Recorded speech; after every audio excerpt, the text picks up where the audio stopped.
Hello. Today we're going to talk about the process for entering terminations in Salesforce. When you first receive notification that a client is going to terminate their contract, please continue to follow the standard TractManager termination protocol. In order for us to be able to track and report on terminations, we will also need to capture this information within Salesforce.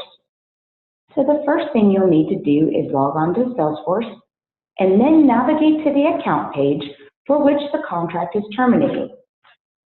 So for this example, I'm going to use the Reggie Test Vendor account. Now scroll down the page until you see the section for terminations, which is right below the contacts. And here we go. Click on the New Termination button. For the termination name field, as the naming convention, please use the name of the account with a dash, the division for which the products that are terminating belong, and then in parentheses, the billing ID number, which can be found in Contract Library. The account name field will be populated for you.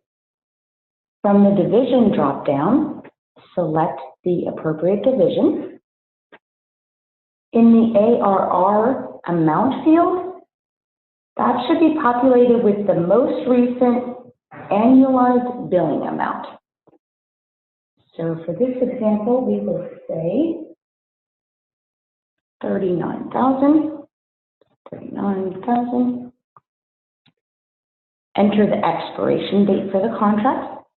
I'm going to say June 30th. Oops. I hit enter by accident, so it thinks I'm trying to submit it, which I'm not. Disregard that error. Under the termination reason, select the reason that they are terminating. For this example, I'm going to use competitor. And if the competitor is known, please go ahead and also capture the competitor's name, as this assists us with future reporting. So for this example, I'll say ECRI. In the termination explanation box, please briefly explain why the client is terminating, in your words, of course, and then click on Save.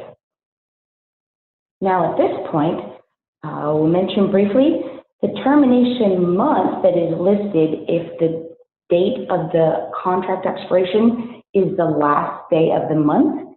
It will always add one day to that so that with an expiration date of June 30th, the termination month becomes July. So now we're going to add the products that are terminating to the termination. And to do so, click on New Termination of Products. From this magnifying glass, you're going to look up your products. And we use MD byline, so we want to be certain that we are selecting products under MD byline. Let's use capital. Enter in the amount. So we'll say $27,000. When you have additional products to add, click on the Save and New. And now I can click on the magnifying glass again and look up additional products. And of course, you can use the search at the top as well. I'm just selecting some products here. We'll say consumables. For the amount, I'm going to say $12,000. And at this point, I am finished entering all of the products, so I will just click on Save. This gives me a link that will take me back into the termination that I've entered. And here I can just simply review, make certain that everything I've entered is correct, which it appears to be.